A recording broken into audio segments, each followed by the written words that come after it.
زين تايب لنا እግዚአብሔር ቃል ክንብበልኩም እግዚአብሔር ይመስገን ነዞም ይሕዋት ከገልግሉ ከለው ጽማዓቶም ሪኤሲ እዚ ቃል ኣብ ልበይ መጽኡ እግዚአብሔር ይባረክ ሃሌሉያ እቶም ንእግዚአብሔር ዝፈርሑ ይብልና እግዚአብሔር ቃል ነንሕዶም ድማ ተዘራረቡ እግዚአብሔር ካ ጽንም በለ ሰምዕ ድማ ይብል ንመን ይሰምዕዎም ንመን ነቶም ንእግዚአብሔር እንታይ ዝገብሩ ድፈርሑ ይብል እግዚአብሔር ተመስገን ይሁን እግዚአብሔር ነታ ተፈርሑ ነፍሲ እግዚአብሔር እንታይ ገብራ እስኪ ይሰምዕ እስከበሉ እግዚአብሔር ይሰምዕ እግዚአብሔር ተመስገን ይሁን ሹ ነቶም ንእግዚአብሔር ዝፈርሑ ነንሕዶም ድማ ተዘራረቡ እግዚአብሔር ካ ጽንይሉ ሰምዖም ሃሌሉያ ነቶም ንእግዚአብሔር ዝፈርሑ ንስሙም ዝኸውን ድማ መዘከርታ መጽሐፍ ድማ ተገበረሎም ይብለና እግዚአብሔር ይመስገን እጂ እግዚአብሔር ነቶም ዝጸምዕዎ ይሰምዖም ጥራሕ ደይኮነስ ንዘለዓለም ዝኸውን መዘከርታ መጽሐፍ ድማ የዳለወሎም ይብለና እግዚአብሔር ቃል ስም እግዚአብሔር ተመስገነ ይሁን ስለዚህ ከምዚኦም ዝበሉ አገልገልቲ ድጽሙ አገልገልቲ እግዚአብሔር ስለዝሃበና ንእግዚአብሔር ብዕልልታን ብጣቅዕትን እስከ ሐሳብ ንእግዚአብሔር እስከ ምስጋና ለዓብ ይዋታ ሃሌሉያ ክብር ንስሙ ይሁን ስም እግዚአብሔር ተመስገነ ይሁን ሃሌሉያ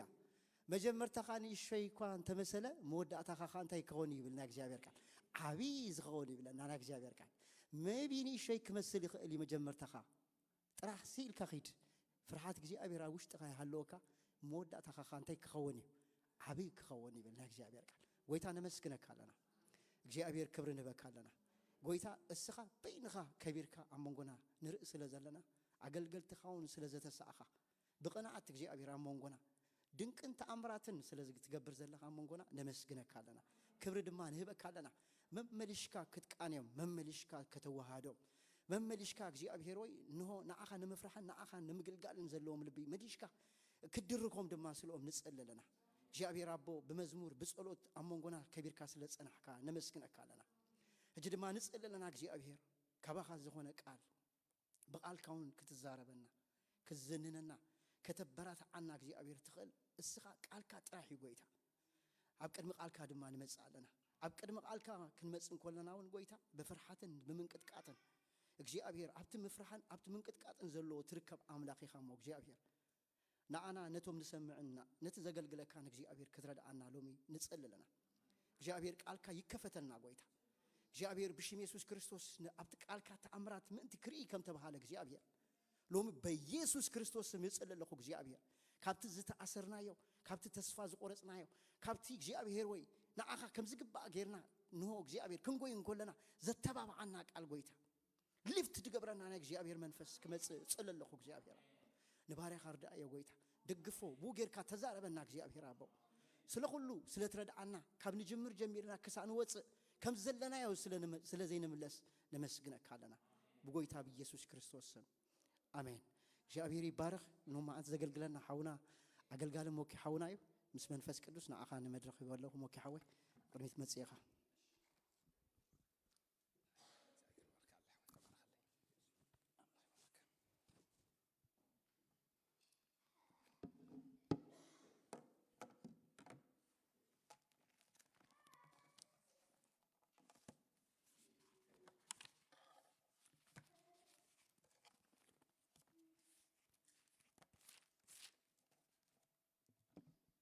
አምላኽ ተመስገነ ይሁን እግዚአብሔር አምላኽ ዕዚዝ ይባርክኩም በጸሎት ዘገልገልክና ሰብና ሓፍተይ መዘምራን አምላኽ ዕዚዝ ይባርክኩም አምላኽ መመሊሱ ይግለጽኩም ሻሎም ቅዱሳን ከመይ ቀኒኹም ክብርና አምላኽ ይሁን እግዚአብሔር ሰናዩ አቅድሜኹም ደው ምባል ክንደይ ሰናይን ጽቡቕን እዩ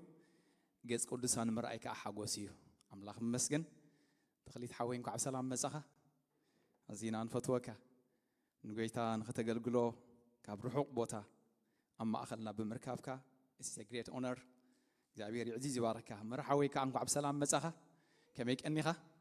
ክብርና አምላኽ ይኹን እግዚአብሔር አምላኽ ይባርክኩም አምላኽ ሰናይ ሃሌሉያ ንሽተይ ክጽልይ ጎይታ ነመስግነካ ኣለና እግዚአብሔር አቦ እነሆ ብርግጽ ኣብ ማእኸልና ኣለኻ بخلو كتزاربنا صنيعها እግዚአብሔር አምላኽ ንስኻ ስለዝፈታኻ እሞ ነመስግነካ ኣለና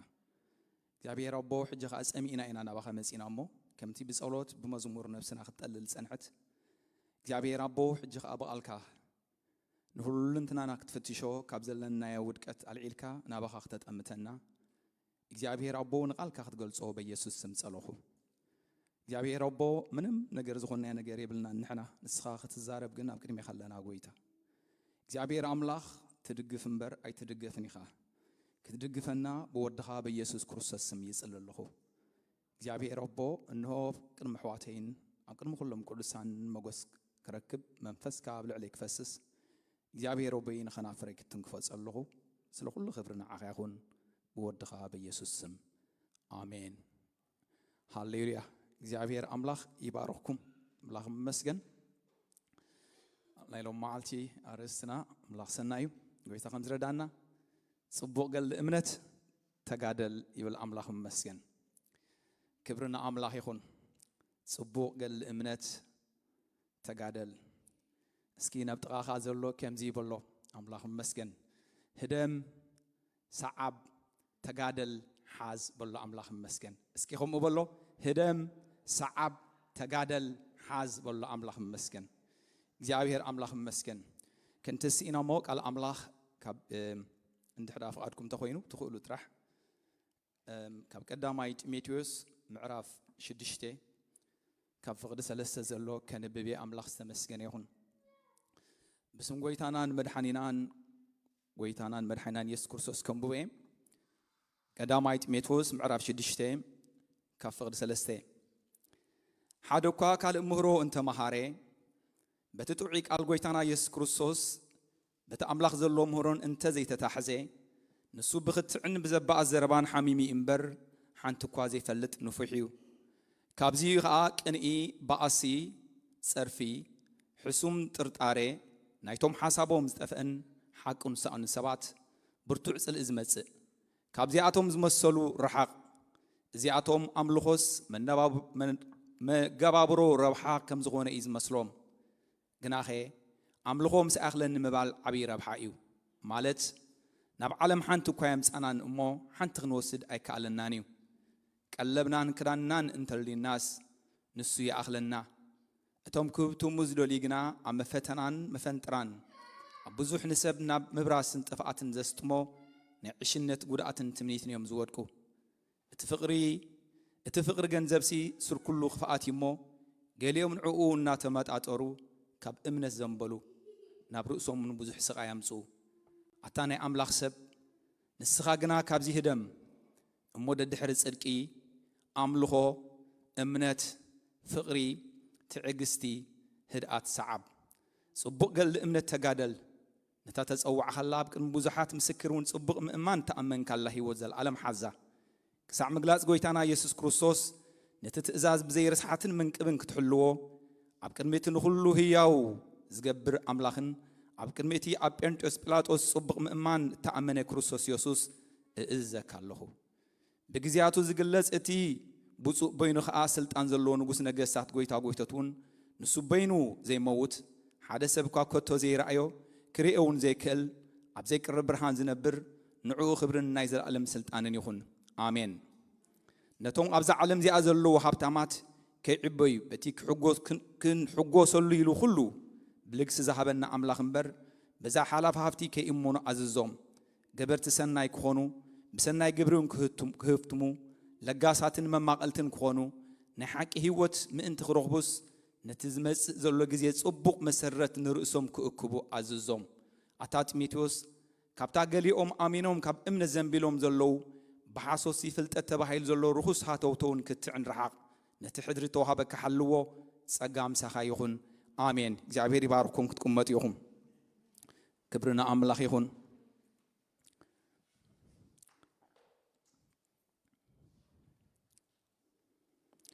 አምላኽ ይመስገን እግዚአብሔር ሰናዩ ኣብዛ ሓለፈ ቅንያት አምላኽ ብዝተፈላለየ ገይሩ ኣዚና ንፍክሮም ሕዋትና ክንህርና ቀኒ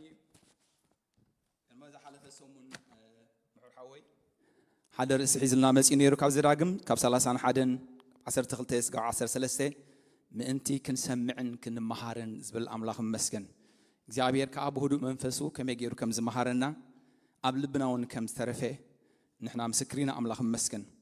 ዝሓለፈ ሰሙን ከዓ ብኣሊ ሓወይ ኣዝዩ ግሩም ዝኾነ ትምህርቲ ኩሉ ንምህናፅ ዝግበርዎ ዝብል ካብ ቀዳማይ ቆሮንጦስ ምዕራፍ 14 ፍቅዲ 26 ኣስቤዛ ኣብ ፍሪጅ ዝቕመጣ ሂብና ነይሩ ሆፕፉሊ እንዳውፃኹም በሊዕኹም መንክትኮኑ ተስፋ ንገብር ኣምላኽ መስገን እግዚአብሔር ሰናይ ስለዚህ እንታይ ኢልና ሽዑኡ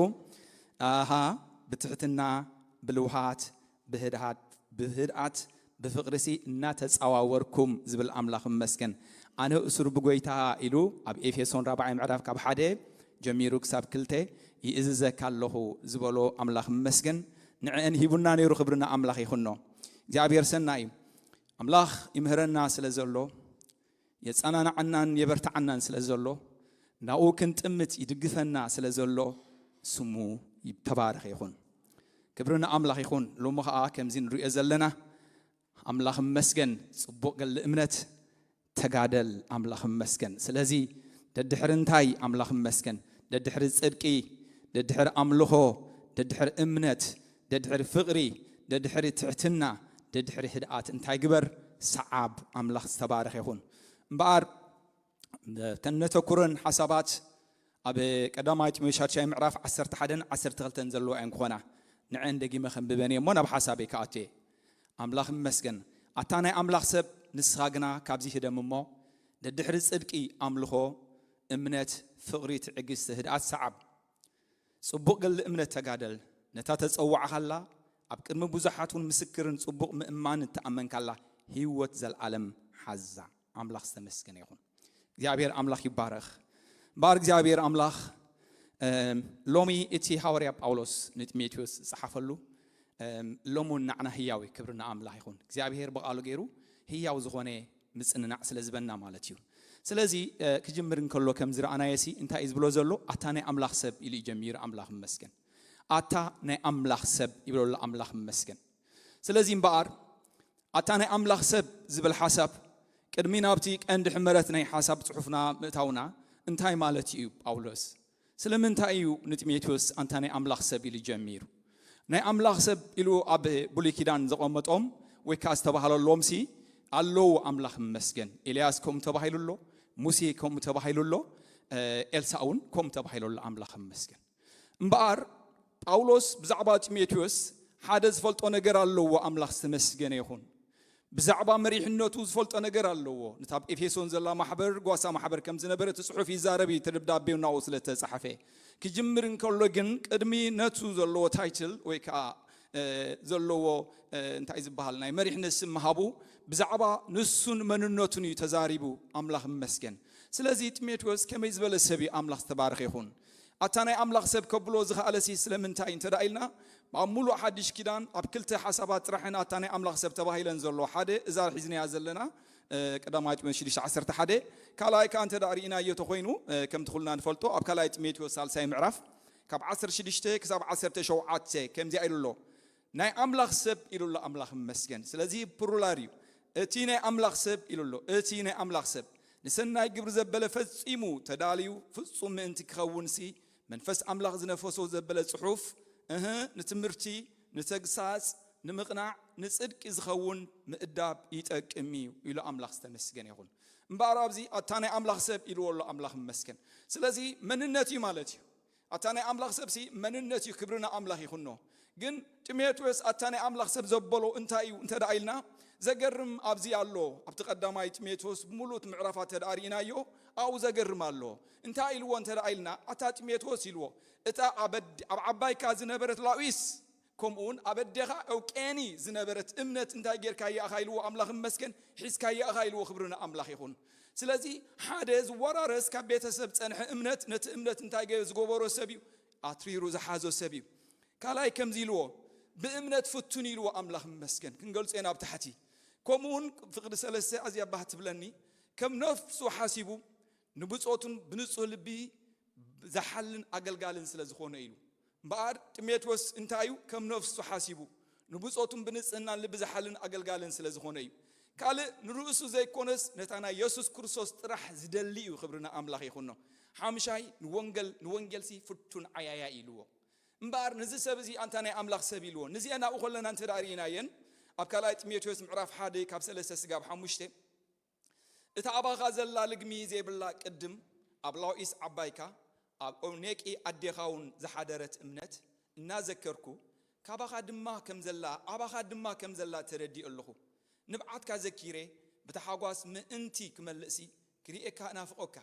بس الله تيليتن معلتن كيب كركو نازكركها نتي كابا بوتاتي جميرة بنصح للنازق البلو زلوه أملاخ أمس جنو الله إلو أملاخ مسكن كالأيتي أفليبين تدارينا معرف كلته كابا عسرت الشعات سجاب عسرة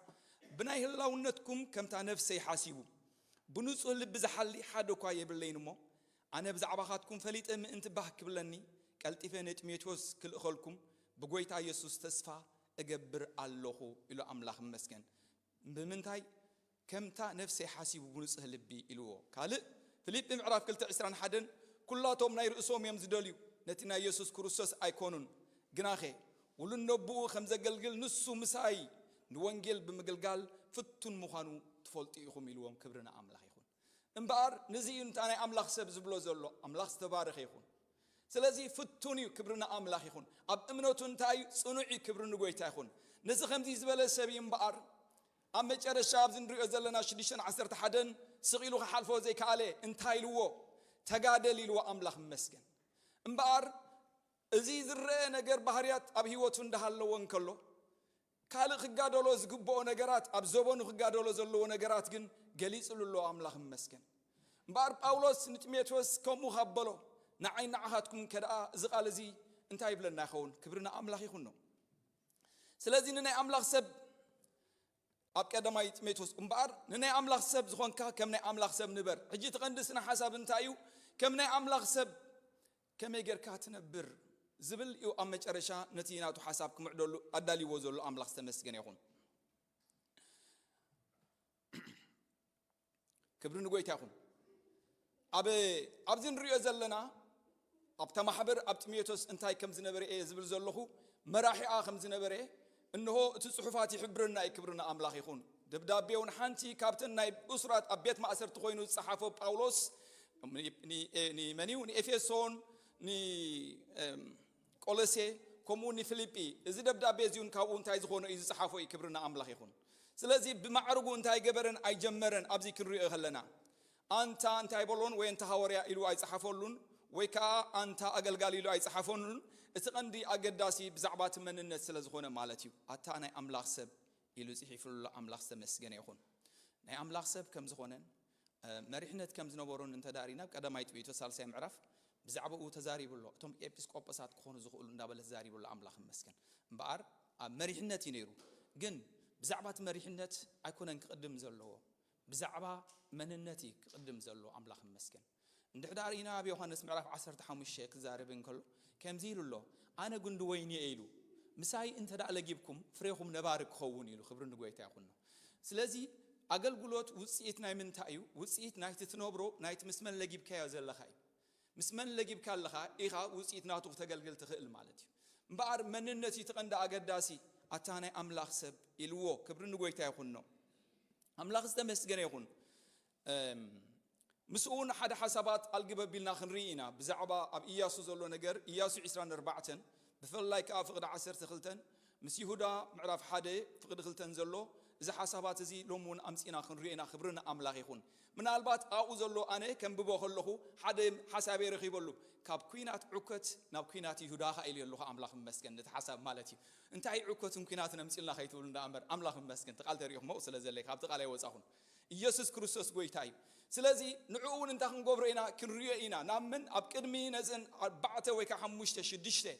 حسابات كلمة مئتاونا بزعبا سوزول حساب مسياسو انتاي كتأساس روخي إلو نزبل كابتي خنببو زقنخون كومون بك وشتاي إنه نسو عرفت ذهبن سلازغوني كزاربو اللو باهبلن مالتيو بزعبا زي ناي تيميتوس نسناي امنت كقادل كمزلوخ متس انكاللوخو بزوحنا قريو عبهي وتيز متس مالتيو بزعبا فرز بلي متس سيطان انتاي بلكاخ نزي عمت بيت أملاخ كونكا انتاي جيركا انتاي مسيخا انتاي افريخا زبل حسابات كمتسي خيلي خون يمسي سيطان نالبات نعخوما يمسالكم يخون نعاقنكم يمساني نعوقن أملاخ مسجن زابير نزق على زي كم ببخله عبي مسن نعفت إيرولي يسوع كريستوس قويتاي مغنياتو كم سب ኣብ ቀዳማይ ቆሮንቶስ ሳልሳይ ምዕራፍ ክዛረብ ከሎ ጳውሎስ እንታይ ገበረ ዘርኤ አጵሎስ ካ እንታይ ገበረ አስተ ኢየሱስ ክርስቶስ ግን ኣብ ቆለ ይልወል አምላኽ መስገን ኣብዚ ከምዚልና ክንዛረብ እንከለና ወይ ኣብ ህይወትና ወይ ኣብ ስራሕና ወይ ንብሮ ናብራ እንሆነ አምላኽ ሐሳብ ካባና ወጽ እንከሎ ሰባት ተጻናኒዑን ኮን ይኹሉ እዮም ሰባት እንታይ ተፈዊሶም ኮን ይኹሉ እዮም አይንፈልጥን እግዚአብሔር አምላኽ ግን እንታይ ይልሎ በቃሉ እዚ ቃል እዚ መጻናኒዕ ስለዝኾነ ጳውሎስ ይዘር አጵሎስ የስቲ ክርስቶስ ግን የብቁል ክብርና አምላኽ ይኹን ስለዚህ ሰይጣን ብዝረን ዘይረን ምናልባት ክኸስስ ይኽእል ይኸውን ኢየሱስ ክርስቶስ ጎይታ እዩ እንሆ አምላኽ መስገን አቤትካ ተጠው መባል ግን ዓቢ ናይ እግዚአብሔር ሐሳብን እንሆ ቀዳምነትን የአምላኽ መስገን እምበር ኢያሱን ተዳሪናዮም ምዕራፍ 24 ፍቅድ 12 እስኪ ዘውፅም ብበለ ሓደ ሰባም ብበለ አለ ሓዊ አምላኽ መስገን ማይክሮፎን ግን የብልካን ድምጽ ካይ ኮጽን ይፍታ ይባል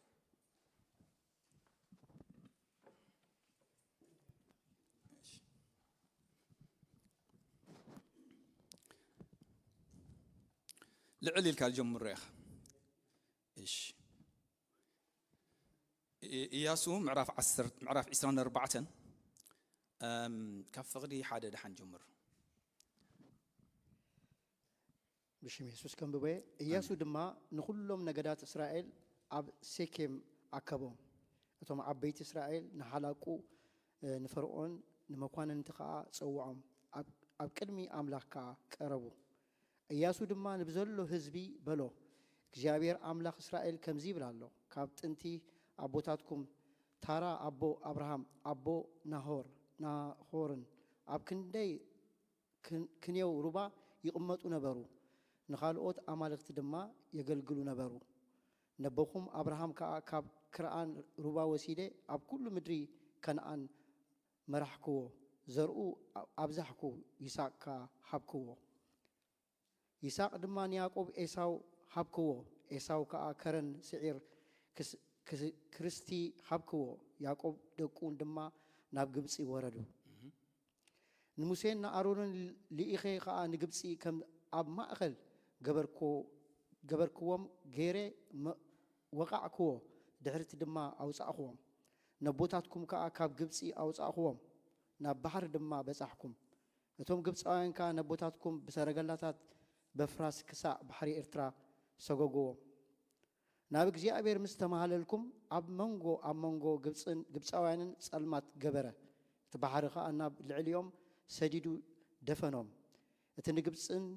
ዝገበርክዎ ከዓ ኣዒንትኩም ርኢኹም ረአዮም ኣብ በረኻ ድማ ነዊሕ ዘበን ነበርኩም ኣብ ንምድሪ ነቶም ኣብ ስግር ዮርዳኖስ ዝነበሩ አሞራውያን እቶቶምን አቶኹም ንሳቶም ድማ ተዋጓእኹም ኣነኻ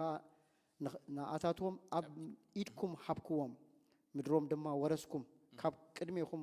ኣጥፋእኹዎም እሺ ቀጥል ሕራይ ቆዳሕ ንቅጽል ኣይ ቁጽር ሸዓተ ጎይታ ይባርክ ኣሊ ሓዊ እስካብ 12 ክነምባይን ሽዑ ድማ ባላቅ ወዲ ጲጾር ንጉስ ሞዓብ ተንሲኡ ንእስራኤል ተዋግኦም ንበልዓም ወዲ ቢዖር ድማ ምእንቲ ክረግመልኩም ልኢኹ ፀውዖ ኣነ ግና ንበልዓም ክሰምዖ ኣይፈተኹን ስለዚህ ንሱ ኣጸቢቑ ደኣ ባረኸኩም ካብ ኢዱ ከዓ ኣድሓነኩም ንዮርዳኖስ ተሳጊርኩም ድማ ናብ ያሪኮ መጻእኹም እሞ ሰብ ያሪኮን ኣመራውያንን ፈሪዛውያንን ከነዓናውያንን ሔታውያንን ጌርጌሳውያንን ሃዋያንን ይቡሳውያንን ድማ ተዋግኡኹም ኣነ ከዓ ንዓኣቶም ኣብ ኢድኩም ሃብኩኹም ነቶም ክልተ ነገሥታት ኣመራውያን ድማ ካብ ቅድሜኹም ሰግዎም ዕኮት ኣብ ቅድሜኹም ሰደድኩም በር ብሴፍካን ብቐስትኻን ኣይኮንካን ይብል አምላኽ መስገን ክብርና አምላኽ ይኹን ኣብዚ ናብ ናይ መወዳእታ ህይወት ናይ ኢያሱ ደቂ እስራኤል ተኣኪቦም ኪዳን ኣብ ቅድሚ ኢያሱ ዝቆምሉ ወይ ከዓ ዝኣትውሉ ዝነበረ ግዜ ዝብሎም ዘሎ ብሙሉእ እቲ ታሪክ እንተዳሪእናዮ ኢድ አምላኽ ከመይ ጌራ ንዕኦም ካብ ግብፂ ከም ዘውፃኣቶም ከመይ ጌሩን ማዕበል መቂሉ ከም ዘሕለፎም ኣብ ምድረ በዳ ከመይ ጌሩ ከም ዝመገቦም እዚ ነገር እግዚአብሔር አምላኽ بإياسو أبيلو تقويتا زغبرو نعوم ينغروم الله أملاخ مسجن أفقد 12 مسمسه حدا نغري تدلي زلو ابزي أملاخ مسجن زغلو زغبر كوسي بسيفكا ايكونن بناتكا خلت نوالتان ايكونن انت هيدا باي اني ايلو أملاخ مسجن شعوت 12 نتوم كلتا نغسات امراويان دما كاب قدميخوم سوغوم عكوت اب قدميخوم سدودكم بر بسيفكان بقستخان ايكون كان يلو أملاخ مسجن بدعم زغرم نغري أبزي ብዙሕ ነገር ሪኢና ኣለና ኢና እግዚአብሔር አምላኽ ንደቂ እስራኤል ብኸመይ ከም ተዋግኣሎም ካብ ሰማይ እምኒ በረድ ገይሩ ይጭፍጭፍ ብዙሕ ናይ ኢድ አምላኽ ሪኦም አምላኽ መስገን ትዘገርም ግን በዓል ኢያሱ ምስቶም 12 ሐዋርያት 12 ዝለኣኹም ስልያ ክዲቡን ከለው ዝረአይዎ ሓደ ነገር እዮም ሪኦም አምላኽ መስገን እቲ ዝረአይዎ ኸኣ ደቂ ዓናቕ ኣዝዮም ገዘፍቲ ምዃኖም ተመሊሶም ሽዑኡ ካብኦም ብፍላይ ካብ ጄካ ካሌብን ኢያሱን ነቲ ሓሳብ ደቂ እስራኤል ልቦም ሰብር ሓሳብ ክነግርዎም እንከለው ንሕናሲ ኣብ ቅድሚ ዞም ደቂ ዓናቕ እዚኦም ከምንታይ ኢና ኢሎም ከም ኣንበጣ ኢና ኢሎም አምላኽ መስገን እግዚአብሔር አምላኽ ድምፆም ስለሰምዖም ነቲ አንበጣ ዝበልዋ ንነብሶም እንሆ በሓሰኻ ገይሩኻ ንዕኦም ክሰጎም ከሎ ቅድሚ ዓይኖም ኣርእዎም አምላኽ መስገን እምበኣር ንኽልተ ነገስታት ኣዝዮም ብፍሉይ ዝተዓጥቁ ዕሩዳት ከተማታት ዘለዎም ብዙሕ ኣፅዋር ዘለዎም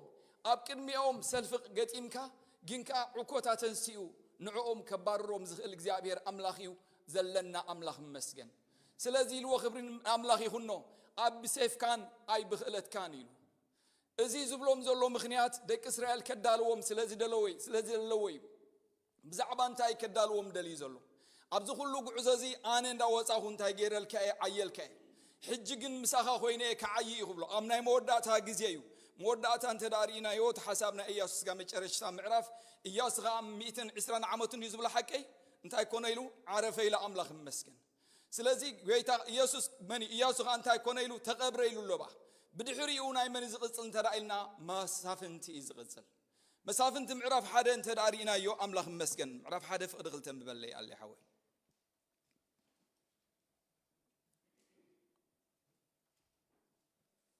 ካብ 1 ጀሚር ካንበቦ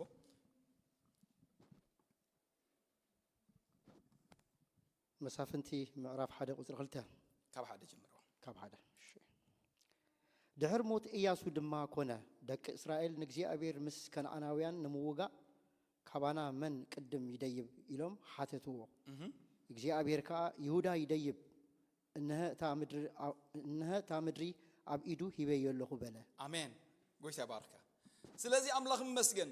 ድሕር ሞት ኢያሱ ከዓ ደቂ እስራኤል ዝሓተትዎ ሕቶሎ ንእግዚአብሔር ክሓትዎ ከለው ሕጂኸ ንዞም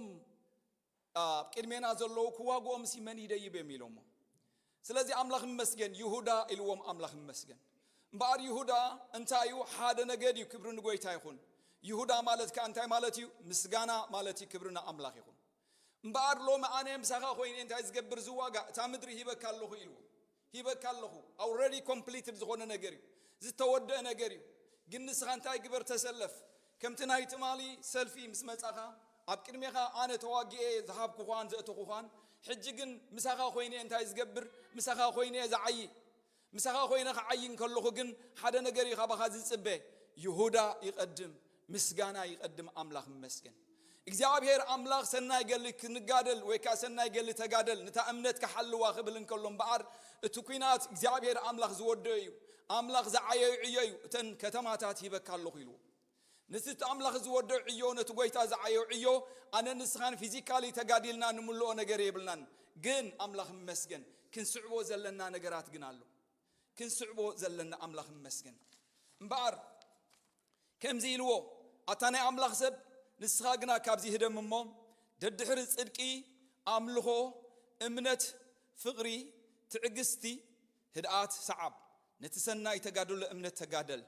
ናብታ ተጸዋዕኻላ ዘለኻ ናይ ዘለዓለም ህይወት እንታይ ግበራ ሓዛ ኢልዎ አምላኽ መስገን ክብርና አምላኽ ይኹን እምበኣር ህደም ካበየና ኢኻ ትሃድም አምላኽ መስገን ክንሃድመሉ ዘለና ብዙሕ ነገራት ኣሎ ካብ ሓጢያት ካብ ፍርሒ ካብ ጽልኢ ካብ ተስፋ ምቑራጽ ካብ ቁጣዕ እንታይ ትገብር ተሃድም አምላኽ መስገን ንጢሞቴዎስ ህደም ክብሎ ዝኽኣለ ልዕልና አንቢብናያ ዘለና እቲ ዓብይ ሕመረታኡ ዘሎ እንታይ ኣሎ ማለት ገንዘብ ኣሎ አምላኽ መስገን ነቲ ገንዘብ ሱር ኩሉ ክፍኣት ኢሉ ኣቐሚጥዎ ኣሎ ፍትወት ገንዘብ ኢሉ ይቐሚጥዎ ዘሎ እቲ ገንዘብ ኣይኮነን ግን እቲ ምፍቃር ገንዘብ ናብ ስስዐ ከምጽእ ስለ ዝኽእል እቲ ስስዐ ከዓ ናብ ምንታይ ክወስደካ ስለ ዝኽእል ናብ ኣምልኾ ክወስድ ስለ ዝኽእል ካብዚ ነገር እዚ እንታይ ግበር ኢልዎ ህደም ኢልዎ አምላኽ መስገን ኣብ ህይወትና ክንሃድመሉ ዘለና ብዙሕ ነገራት እዩ ዘሎ ብዛዕባ ዮሴፍ ክንርኢ እንተደኣ ኮይና ኣብ ዘፍጥረት ተዛሪብዎ ዘሎ ዮሴፍ ሓደ ነገር ይመጽይዎ ምናልባት ዝነበሮ ኩነታት እንሆን እሱ ሐሲብዎ ዘይፈልጥ እዩ ኣብ ሓደ ቦታ ዕሱብ ኮንካ ወይ ካ ባርያ ኮንካ ተቆፂርካ ካብቲ ዝተዓሰብካሉ ወይ ካ ካብቲ ቆፂርካ ዘሎ ከምኡ ፈተነ ክመጽእ ሐሲብዎ ኣይፈልጥን እዩ ይኹን ዳ ኣምበር ሓደ ነገር ግን መጽይዎ ፈተነ መጽይዎ ኣምላኽ ይመስገን እቲ ፈተነ ንሱ ግን ኣብ ኢያሱ መንዩ ኣብ ዮሴፍ ዝኾነ ነገር ተዳሃልዩ ንህይወቱ ካብ ዘጥፍእ ክዳኑ ገዲፉ ምህዳም ይመሪጽ ኣምላኽ ይመስገን ስለዚ እንታይ ገይሩ ኣብ ተሓጢያትን ኣብ ተኣበሳን ኮፍ ክብል ኣይመረጸን ከሃድም ግን መሪጹ ከሃድም መሪጹ ዝተረፈ ነገር እንተዳ ነይሩ ተዳ ኮይኑ ተንቢብናዮ ትምዕራፍ ሙሉ ክዳኑ ከዓ ኣብ ኢዳ ተረፈ እዩ ዝብል ሓቂ ክዳኑ ከዓ ኣብ ኢዳ ተረፈ ዛስ ዋይ ከም ሓደ ኤግዚቢት ወይ ከም ሓደ ምልክት ኣቅሪባትሉ ንጶጥፋር ማለት እዩ ስለዚ ገዲፍካዮ ተሃድም ነገር ኣሎ ማለት እዩ ገዲፍካዮ ንቅድሚት ትኸይድ ነገር ኣሎ ማለት እዩ ክንገድፎ ዘለና ነገራት ኣሎ ኣብዚ እንታይ ኢልዎ ስስዐ ኢልዎ ኣምልኾ ይጣዖት ኢልዎ ለኣምላኽ ይመስገን ክንገድፎ ዘለና ሎም መዓልቲ እግዚአብሔር ኣምላኽ ከግድፈና እዩ ክብርን ጎይታ ይኹን ኣምላኽ ዝተመስገነ ይኹን እምበኣር ሃሌሉያ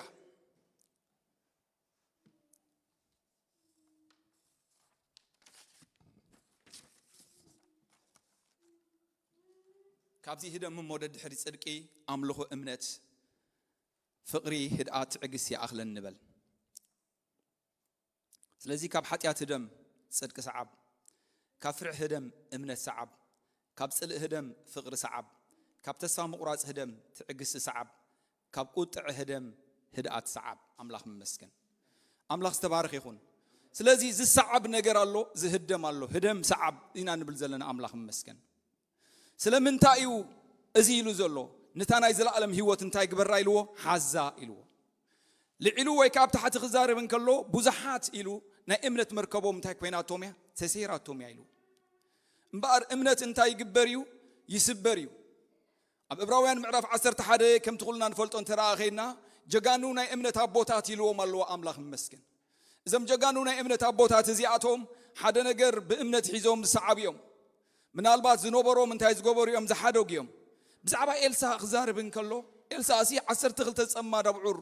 ጸሚዱ ይሓርስ ነበረ እዩ ዝብል ሓቂ ድሕሪ ግን ነቲ ሓደ ጽምዲ ነቶም 12 ይኮን ሓቂ ነቲ ሓደ ጽምዲ ሓሪዱ ደድሕሪ ኤልያስ እንታይ ገበረ ኢሉ ሰዓበ ኢሉ ኣምላኽ ይመስገን ዘለዎ ነገር ሓሪዱ ዘለዎ ነገር ሰዊ እዩ ንኣምላኽ እንታይ ገይሩ ስዒቡ ክብሩና ኣምላኽ ይኹኖ ዋው ኣብ ዘበና እኮ ኣምላኽ ምእንታን ፕሮቫይድ ክገብረልና ዝሰዓብና ይኹን ሁሉ ንኽእል ኢና እግዚአብሔር ፕሮቫይደር ይብርግጽ መጀመርታ ግን ጽድቅን መጀመርታሲ ናይ ኣምላኽ እንታይ እንደለ ይልሉ ክብሩና ኣምላኽ ይኹኖ ክንደልዮ ዘለና ናይ እግዚአብሔር ነገር ኣሎ ንኣምላኽ መጀመርታ ሓዝ ኣታ ናይ ኣምላኽ ሰብ ኮኑ እዩ ዘሎ ኣምላኽ ይመስገን ብድሕሪኡ ዝምላኣልካ ነገር ኣሎ ወዝምላእ ነገር ኣሎ ስለዚ ሰዊኦም እዮም እንታይ ገይሮም ናይ ኣምላኽ ሓሳብ ሲዒቦም እሞ ጀጋኑ ናይ እምነት ኣቦታት ከዓ ተባሂሎም ምክንያቱ እቲ ዝርእይዎን እቲ ዝሕዘብዎን ዘለዉ ካብቲ ኣብ ኢዶም ዘሎን ኣብ መሬት ዘሎን ዝበለጸ ስለ ዝኾነ ናይ ዘለዓለም ህይወት ንዓ እንታይ ግበራ ኢልዎ ሓዛ ኢልዎ ንዓ ሓዝ ንዓ ክትሕዝ ተኾንካ ግን ክትጋደል ክትክእል ኣለካ ስለዚ ምግዳል እንታይ ማለት እዩ ብዝተፈላለየ ብቕልል ዝበለ ምግዳል ኣባና ከመይ ጌርና ክነምፅኦ ንኽእል ምናልባት ትገድሊ ንሕና ብዝርዳእና ወይ ከዓ እቲ ንፈልጦ ዓይነት ገድሊ ናይ ዓድና ኩነታት ስለ ዘሎ ኣዝዩ ከቢድ እዩ ምግዳል ግን ምስ ክርስትና ኩሉ ግዜ እዩ ዝኸይድ ኣምላኽ ይመስገን ንሙቸት ክትጋደሎ ብጣዕሚ ከቢድ እዩ ንሙቸት ክትጋደሎ ንሃፍታም ምዃን ክትጋደሎ ምህፍታም ጌጋ ይኮንኩን ዝብል ዘለኹ ንዕኡ ግን ክትጋደሎ ኣምላኽ ይመስገን እግዚአብሔር ኣምላኽ ይመስገን እምበኣር እዚ ነገር እዚ ነቲ ናይ ዘለዓለም ህይወት ከይንሕዝ እንታይ ኮይኑ ብድሕሪት ክሕዘና ዝኽእል ነገራት ስለ ዝኾነ ከመይ ጌርና ንዕኡ ሴርና ንቅድሚት ንስዕብ እዩ ኣምላኽ ዝተመስገነ ይኹን እምበኣር እቲ ሰናይ ተጋድሎ ተጋደል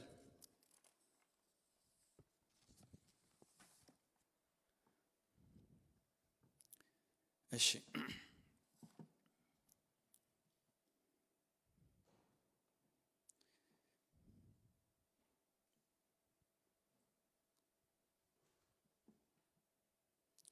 እስኪ በባሕር ሓደ ንዕን ክንሪአን ኢና ኣምላኽ ይመስገን ኢየሱስ ክርስቶስ ጎይታ እዩ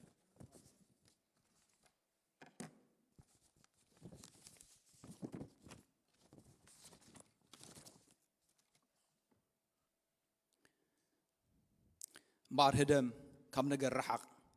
ኣምልጥ ካብ ሓጢያት ንሓሳብ ምርሓቅ ጥራይ ኣይኮነን ቀጻሊ ምህዳም እዩ ህደም ካብ ስስዐ ህደም ካብ ትዕቢት ህደም ካብ ፍቅሪ ገንዘብ ህደም ካብ ፈተነ እኖ ኩሉ ንእምነትካ ካብ ትንክፍ ዘበለ እንታይ ግበር ህደም ኢልዎ ስለዚ ድሕሪኡ ዝመጽእ ሰዓቢ ኣምላኽ መስገን ሰዓብ ንምንታይ ኻ ትስዕብ እዚ ተቀዳማይ ጽድቂ ኢልዎ ኣምላኽ መስገን ደድሕሪ ጽድቂ እንታይ ግበር ኢልዎ ሰዓብ ኢልዎ ጽድቂ ማለት righteousness ወይ ከዓ ትክክል ምዃን ምስ ኣምላኽ ናይ ኣምላኽ ጽድቂ ምክፋል ኢልዎ ክብርና ኣምላኽ ይኹን ንስኻትኩም ሲ ካብቲ ኢየሱስ ክርስቶስ ዝኾነልኩም ንጽድቂ ንምድሓን ንቅድስና ኢኹም ኢሉ ኣምላኽ መስገን ስለዚ ጻድቕ ኢልካ ኾፍ ትብሎ ነገር ኣይኮነን ዝሰዓብ እዩ ቀጻላይ እንታይ ትገብሮ እዩ ትስዕቦ እዩ ማለት ኣምላኽ መስገን ካልእ ኣምልኾ እዩ ኣምልኾ ንኣምላኽ ዝግብኦ ክብሪ መሃብ ከምኡውን ቅዱስ ዝኾነ ናብራ ምንባር ኣምላኽ ተኮር ዝኾነ ህይወት መምልላስ ማለት እዩ ንእግዚአብሔር ኣምላኽ መምላኽ እንታይ ግበር ደድሕሪ ኣምልኾ ሰዓብ ኢሉ ኣምላኽ መስገን ሳልሲ ሓሳብ እምነት እዩ እምነት ምትእምማን ተኣማንነት ወይ ከዓ እምነት ምፍጣር ኣምላኽ ኣብ ዘሎ ኣምላኽ ኣሎ ምባል ጥራይ ኣይኮነን ኣምላኽ ዝበሎ ስለናኣምን ልዕሊ ኩነታተይ እናረኣኹ በቃሉ ክነብር እየ ማለት እዩ ኣምላኽ መስገን ስለዚ እምነት ማለት ኩነታትካ እንታይ ይብለሎ ብዘይገድስ ግን ኣምላኽ ዝበሎ ምእማን ነታ ኣምላኽ ዝበለካ ኣሚንካ እንታይ ምግባር ተኣማሚንካ ንዑ ምውፃእ ማለት ይኽብርና ኣምላኽ ይኹን ድሕሪ እውን ኢልዎ ዘሎ ደድሕሪ ፍቕሪ ሰዓብ ኢልዎ ኣሎ ኣምላኽ መስገን ደድሕሪ ፍቕሪ ሰዓብ ከምኡውን ደድሕሪ ትዕግስቲ ሰዓብ ኣምላኽ ዝተባረኸ ይኹን እቲ ቀንዲ ሓሳብ ክሪኦ ደልየ ዘለኹም በዓር ጽቡቕ ገሊ ተጋደል ዝብል ኣምላኽ መስገን እዚ ጽቡቕ ገሊ ተጋደል ዝብል ክቡር ዝኾነ ወይ ከዓ ንዕኡ ዝበቅዕ ገሊ ጽቡቕ ገሊ ኢልዎ ኣሎ ኣምላኽ መስገን ስለምንታይ እዩ ጽቡቕ ገሊ ተጋደል ኢልዎ ኣብ ህይወትና ኣምላኽ መስገን ብዙሕ ክንሓልፍ ንኽእል ንኸውን ኢና ግን ጽቡቕ ገሊ ተጋደል ንኣምላኽ ጽቡቕ ገሊ ክንጋደለሉ ማለት ዘለና ነገር ክንድርቢ ማለት እዩ ዘለና ክቡር ነገር ክንድርቢ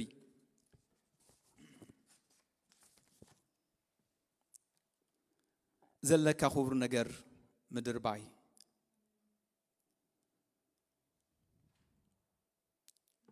ኣምላኽ መስገን እምበኣር ህደም ሰዓብ ተጋደል ሓዝ ካብ ክፉእ ርሓቕ ንጽድቂ ብትግሃት ድለዮ እምነት ብጽንዓት ኣብ ተግባር ኣውዕሎ ነቲ ዘለዓለም ህይወት ብጽኑዕ ተጣበቕ ወይ ከዓ ሓዝ ስለዚ እቲ ዝዓበየ ኣብዚ ንሪኦ እንታይ እዩ እቲ ህደም ሰዓብ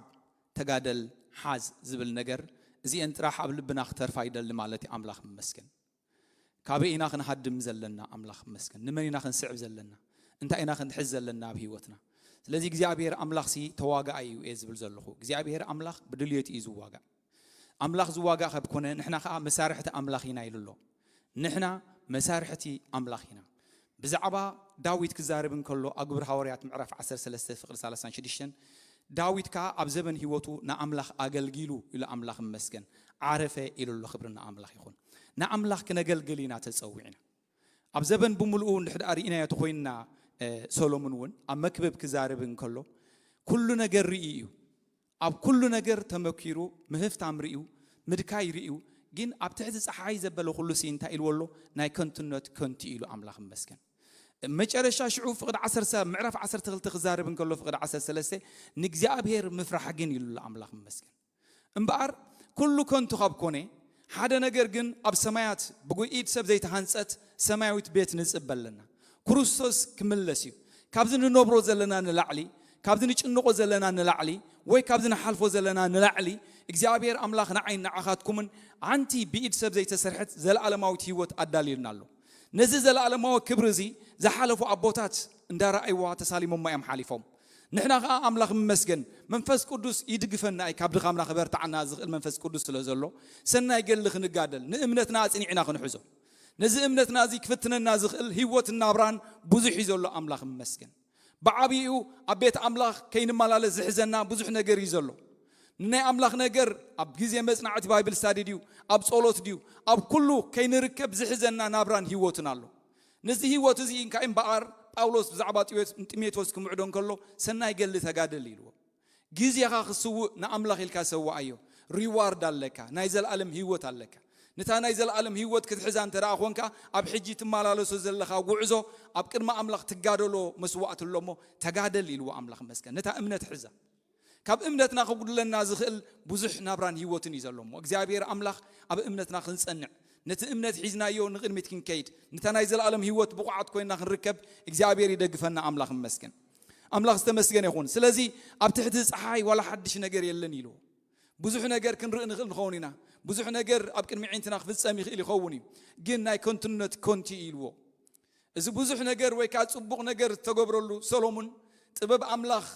ደልዩ ጥበብ ኣምላኽ ከዓ እንታይ ዝኾነሉ ዝወሓዘሉ ሰሎሞን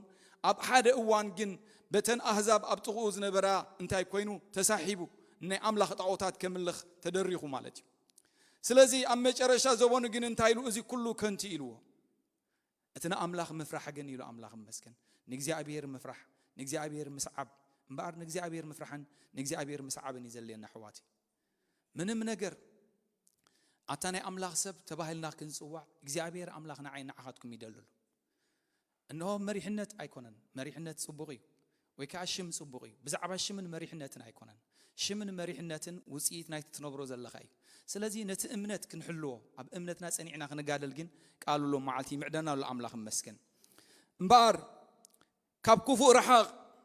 ደድሕሪ ጽድቂ ብትግሃት ሰዓብ ንእምነትካ ብጽንዓትን ብተግባርን ሓልዎን ኣውዕሎን ነቲ ዘለዓለማዊ ህይወት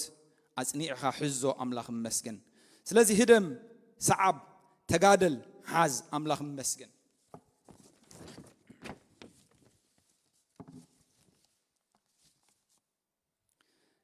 ስለዚ ክብሪ ንጎይታ ይኹን እምበኣር ኣምላኽ ብድልየቱ ይዋጋእ እዩ ካብ ኩናት ናይ ዕኮት ናብ ኩናት ይሁዳ እዩ ስለዚ ብምስጋና ኩሉ ግዜ ንዋጋእ ንኣምላኽ ኣብ ብምስጋና ኣብ ቅድሚ ኣምላኽ ጠጠው ኢልና ንእግዚአብሔር ነመስግኖ ኩነታትና ይኽፋእ ይጥዓም ብምስጋና ግን ክንወጽእ ይግባአና እዩ ኣመስገንቲ ክንከውን እግዚአብሔር ኣምላኽ ምስኡ ክንዓይ ደሊና ዘሎ ዝድግፎ ስለ ዝደለየ ይኮነን ኣምላኽ መስገን እግዚአብሔር ኣምላኽ ዝድግፎ ኣይደልን እዩ እግዚአብሔር ኣምላኽ እንታይ ደጋፊና እዩ ክብርና ኣምላኽ ይኹን ምክንያቱ እቲ ታቦት ናይ ኣምላኽ ሲ ዳዊት ክሞልሶን ከሎ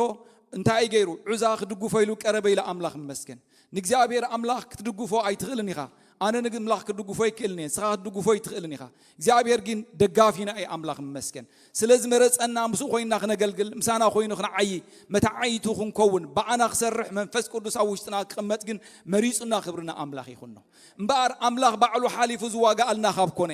ኣብ ድኻምና ዘሕይለና ካብ ኮነ እንሆ ኣብ ዝኾንናዮ እግዚአብሔር ስከመና ካብ ኮነ ንሕና ዳ እንታይ ንግበር እየ ዝብል ዘለኹ ብምስጋና ወፂና ንቁም ኩሉ መዓልቲ ኣመስገንቲ ንኹን ኣበየናይ ኩነታትና ሃሉ ንሓልፈሉ ብዘየገድስ ዓሚቕ ክኸውን ይኽእል በሪኽ ክኸውን ይኽእል ግን ኣምላኽ ይብለና ኣሎ ኣመስገንቲ ሁኑ ኣነ ቅድሚኹም ወፂአ እንታ ክገብር ክዋጋእ ክብርና ኣምላኽ ይኹን ስለዚ ከምቶም ኣቦታትኩም ነቲ እምነት ሓልዮም ከምኡ ኢሉ ሎ ጳውሎስ ነታ እምነት ሓለያ ሰናይ ገድሊ ተጋዲለ ጉዕዘይ ወይ ከዓ ጉያይ ፈጺመ ኣለኹ ኢሉ ኣምላኽ መስገን ጉያና ንፍጽም ሰባት ክንከውን ይግባአና እዩ ኣሕዋተይ ሰባት እንዳረኣና ኣይኮንናን ጉያና ንዕቁኖን ዘይንዕቁኖን መዕቀኒና እግዚአብሔር ኣምላኽ እዩ ክብርና ኣምላኽ ይኹን ንሱ እታ ናይ ኣምላኽ ሰብ ክብለና ኣምላኽ መስገን ናይ ኣምላኽ ሓሳብ ክህልወና እግዚአብሔር ኣምላኽ ይደልሎ እግዚአብሔር ይባርኩም ኣምላኽ ጸጉ የብዛሓልኩም ኣብዚ ክንውዲእና ክንጸልኢና ኣምላኽ መስገን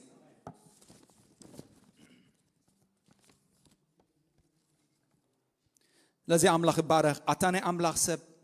ካብዚ ህደም ደድሕሪ ጽድቂ ኣምልኾ እምነት ትሕትና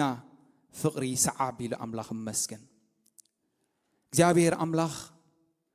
ክንስዕቦ ዘለና ክንሃድመሉ ዘለና ተዛሪብና ኣሎ እንተ ብብዙሕ እንተ ብውሕድ ኣብ ኣምላኽ ምጽናዕ ክኸውን ኣምላኽ መስገን ነቲ ዝሓዝናዮ እምነት ኣጽኒዕና ክሳብ መወዳእታ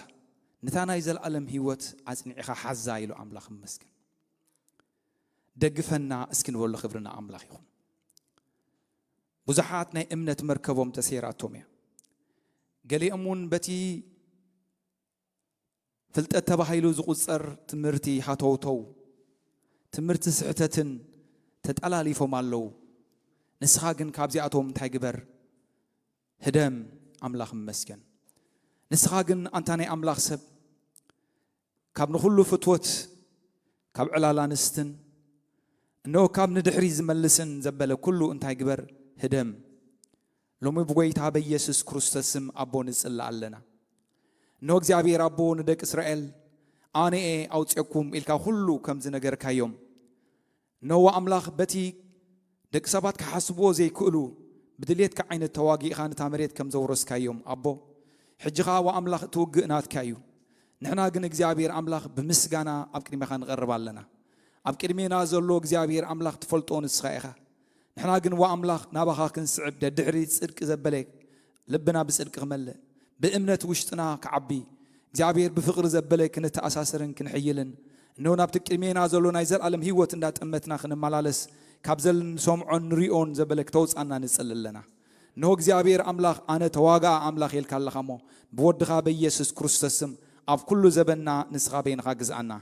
بين خان نسخا مرحوم أملاخ بين مرحوم كالوت قوانا أمالختي أما أكلهم أينوبورن تسحيف اللهم እግዚአብሔር قوانا زبلك كبانا يفعل እግዚአብሔር أملاخ نو أملاخ أبسكم ندك إسرائيل كم تزارب كايوم نو እግዚአብሔር أملاخ يسأل الله نو هاليلويا راهيل كا أملاخ مسجن كبوبا حزاتو زمزت نو እግዚአብሔር أملاخ أو طاوت እግዚአብሔር أملاخ نو قويتا نسأل علنا مفلاي كم زخوني موساد كم زخوني እግዚአብሔር أبو أبهيوتنا زلقبي نعها زي سما معزبل الطاوت زخونه حساب كسبر لنا تسألنا يعينتنا نعها يتأمتا عبزبنا كله نعها قلقلنا خنحلف እግዚአብሔር ردعنا بودخا بيسوس سم آمين እግዚአብሔር يبارككم كندي دسبل هاليلويا نايز أملاخ زمخان أحواتي كاو زعب نجر يلن هاليلويا كم سحاونا قبلنا تسأنحخا أنتايلنا هاليلويا እግዚአብሔር سمسكنا يدل خبرنا معاس كل جزء أبزت تعملنا أبزت تعملنا هاليلويا እግዚአብሔር كابنا زوج مسكنا يدل هاليلويا እግዚአብሔር كم تأمنوا وشعوا يزفلت هاليلويا هاليلويا مسرخمنا كيرخمنا زي كونس كل جزء هاليلويا ولا بكلمة يخن بركة كلنا أملخناتو إن حسب نحواتي مناتو كابك እግዚአብሔር زسور نجر يلن هاليلويا حنتس نግዚአብሔር زبك هي وترى هالوانا حنتس مسكنا أفنا بمسكنا دايم ملا هاليلويا كم يلو على أملاك أنت يلو زمسكنا نسنتا يقبر يخبرني يلو هاليلويا نግዚአብሔር كنا مسكنا خلنا نግዚአብሔር نخبر لنا عبيته الذكر كلنا هاليلويا سك هاليلويا سك بحنسا كوينا نግዚአብሔር بقى كافت منفس تخي وصانا حواتي أملاخنا بمنفس زقلقل أملاخ سلازغني هاليلويا كاوشت زغنا أملخو خايز الحواتي هاليلويا هاليلويا كاوشت زغنا أملخو كاوشت زغنا وداسه هاليلويا بروجرام سلازغنا زي كنا سحواتي مالتكم كوينو أبقدم እግዚአብሔር كتقرب لكم معاس كل جزء هاليلويا او يسوس كبرنا بك لنا እግዚአብሔር አቦ ተመስገን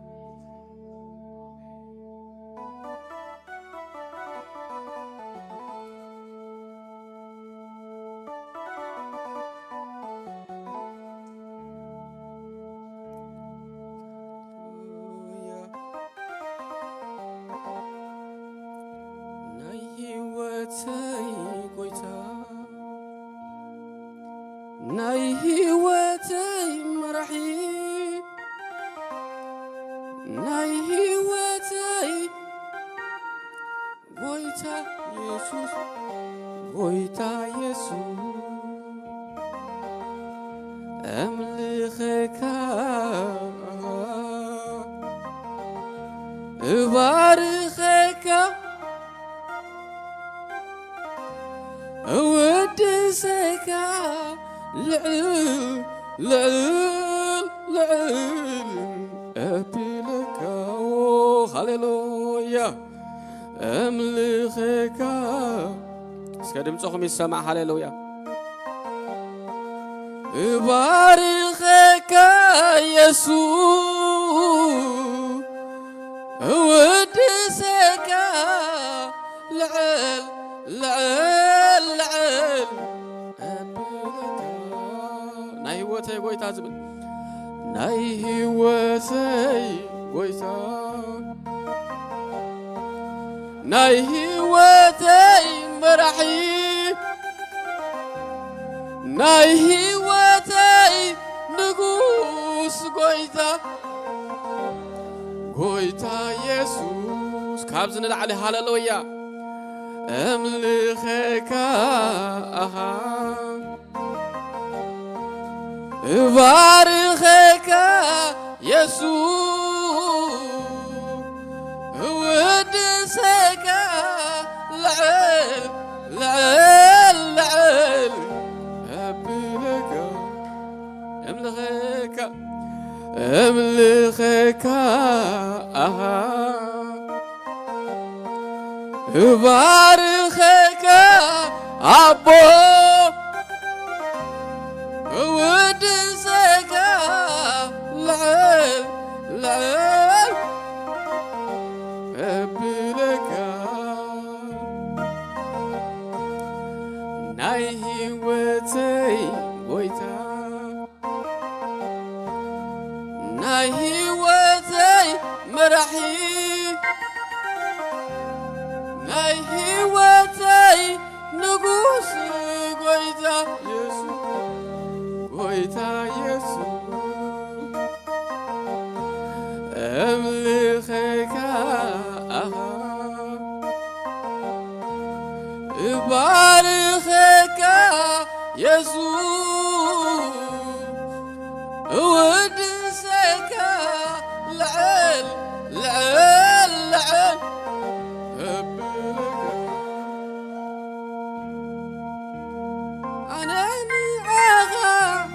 سفانات كلها ما عالتي بارخ الليخو هنا بلكو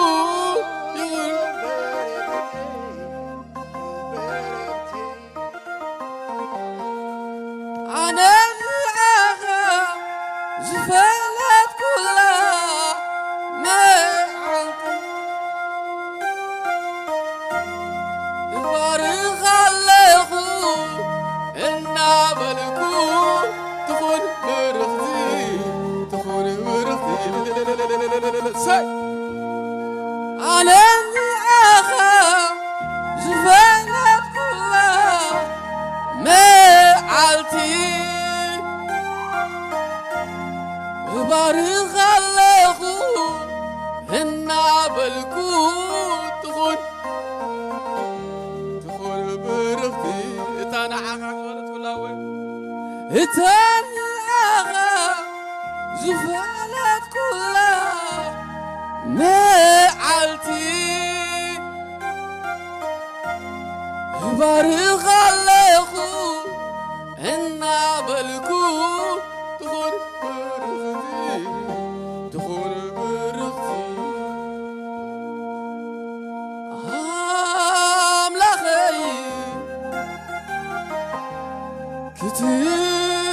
كتبها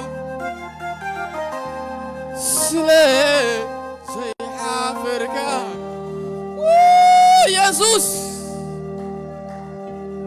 أملاخي كتبها سلي زي حافركا سمكا يخبر نقوس نقوسي كتبها سلي زي حافركا سمكا يخبر أملاخي أملاخي كتبها سلي زي حافركا سمكا يخبر أملاخي زمن هاليلويا أملاخي كتبها سلي زي حافركا سمكا يخبر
ናይዚ ኣምላኽ እዚ ምዃንና ክንደይ ደስ ዘብል ሕዋተይ ሃሌሉያ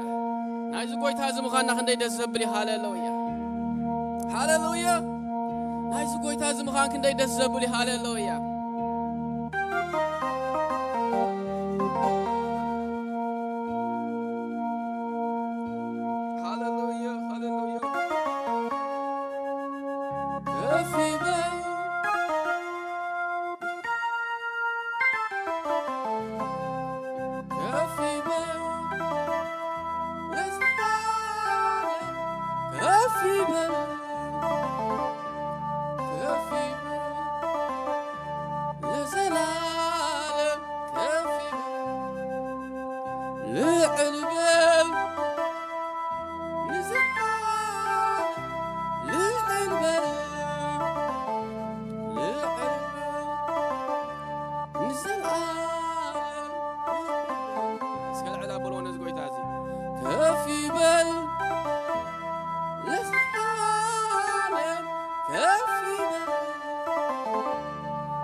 Ecclesia